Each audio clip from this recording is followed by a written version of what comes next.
شريك لك لبيك إن الحمد والنعمة لك والملك. جب نبی صلی اللہ علیہ وسلم اور آپ کے ساتھ قافلہ حج مقام صرف پر پہنچا تو سیدہ عائشہ صدیقہ رضی اللہ تعالی عنہا کو حیض آ گیا. آپ صلی اللہ علیہ وسلم ان کے پاس گئے تو انہیں روتے ہوئے پایا. آپ نے پوچھا کیا ہوا؟ سیدہ عائشہ نے بتایا کہ انہیں حیض آ گیا ہے. آپ نے فرمایا یہ تو وہ چیز ہے جو آدم علیہ السلام کی بیٹیوں پر لکھ دی گئی. آپ اپنے اعمال حج انجام دیتی رہنا، صرف طواف کو چھوڑ دینا. جب پاک ہو جاؤ گی تو اس کے بعد طواف کر لینا، تو حاجیوں جیسے عمل کر کے آپ اپنا حج مکمل کر سکتی ہو. یوں ساری دنیا کی خواتین کے لیے سیدہ عائشہ صدیقہ رضی اللہ تعالی عنہا کا حیض ایک مثال بن گیا کہ خواتین اس حالت میں کیسے اپنے فرائض انجام دے سکتی ہیں. الحمدللہ رب العالمین. پھر آپ صلی اللہ علیہ وسلم آگے روانہ ہوئے. مقام صرف پر ہی ایک اور واقعہ پیش آیا. آپ صلی اللہ علیہ وسلم سے سوال کیا گیا مقام صرف پر.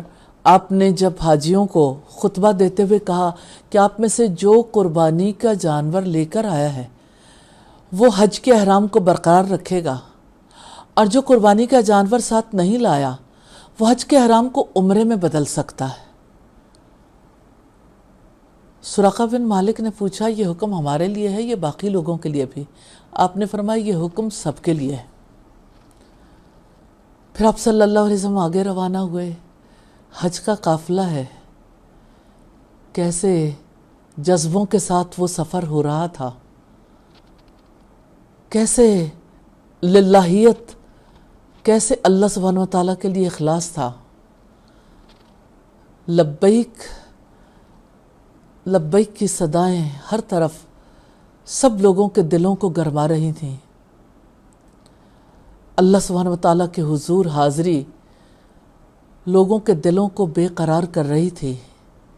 اور مقام ذی طویٰ آ گیا. ذی طویٰ میں آپ صلی اللہ علیہ وسلم نے رات بسر کی. آپ کو چلے ہوئے کئی دن بیت چکے تھے. آپ نے فجر کی نماز پڑھائی اور اس کے بعد آپ صلی اللہ علیہ وسلم نے غسل کیا اور پھر آپ صلی اللہ علیہ وسلم نے اگلا سفر جاری رکھا. جب آپ مکہ کے لیے روانہ ہوئے 9 دن بیت چکے تھے. یہ آخری مقام تھا. مکہ سے مدینہ تک کا سفر 9 دن پر مشتمل تھا. 25 ذوالقعدہ کو چلے تھے اور اب ذوالحجہ کی 4 تاریخ تھی. اللہ سبحانہ و تعالیٰ کا گھر جوں قریب آ رہا تھا، حاجیوں کے دل کی بے قراری بڑھ رہی تھی. اللہ کے رسول صلی اللہ علیہ وسلم کا ساتھ اور اللہ کے گھر کی زیارت، وہ بھی کیا منظر تھا، وہ بھی کیا جذبے تھے. ہر طرف لبیک کی صدائیں تھیں اور اللہ کے رسول صلی اللہ علیہ وسلم کے پیچھے پیچھے قافلہ حج مکہ میں داخل ہو گیا. یہ سفر جاری ہے.